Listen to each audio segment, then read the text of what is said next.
Welcome to our channel. Today we how to subscribe to Amazon EMR cluster setup tutorials. Navigate to the official Amazon Web Services website. In the search bar, type Amazon EMR. Select the Amazon EMR service link from the search results. Once on the Amazon EMR page, look for the documentation section. Click on the Get Started link to explore the tutorials available. Scroll down to find the section dedicated to cluster setup. Choose the tutorial that pertains to your specific needs, such as single cluster setup or multi-cluster setup. Click on the tutorial link to access the detailed guide. At the top of the tutorial page, observe any links to video walkthroughs or additional resources. If available, click on the video link to view the tutorial content. Complete the subscription form with your email address and preferences. Look for a confirmation email in your inbox to activate your subscription. After confirming, you will receive updates on new tutorials and EMR features directly to your email. Return to the Amazon EMR tutorial page periodically for new content. Engage with the community by visiting related forums or AWS user groups to share insights and experiences.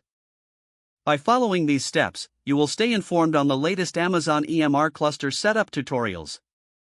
If the page does not load, refresh the browser or try again in a private or incognito window. Make sure you are using the correct email address, then retype it carefully to avoid small typos. If your password is not accepted, use the reset option and create a new strong password you can remember.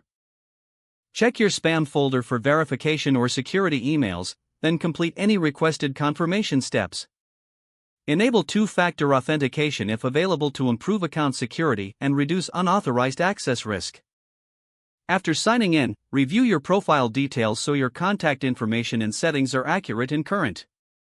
If you see an error message, note it down and try again after restarting your device and internet connection.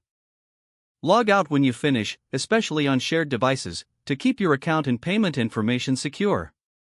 If the page does not load, refresh the browser or try again in a private or incognito window. Make sure you are using the correct email address. If your password is not accepted, use the reset option and create a new strong password you can remember. Check your spam folder for verification or security emails, then complete any requested confirmation steps. Enable two-factor authentication if available to improve account security and reduce unauthorized access risk. Don't forget to like this video and subscribe to our channel for more step-by-step tech guides.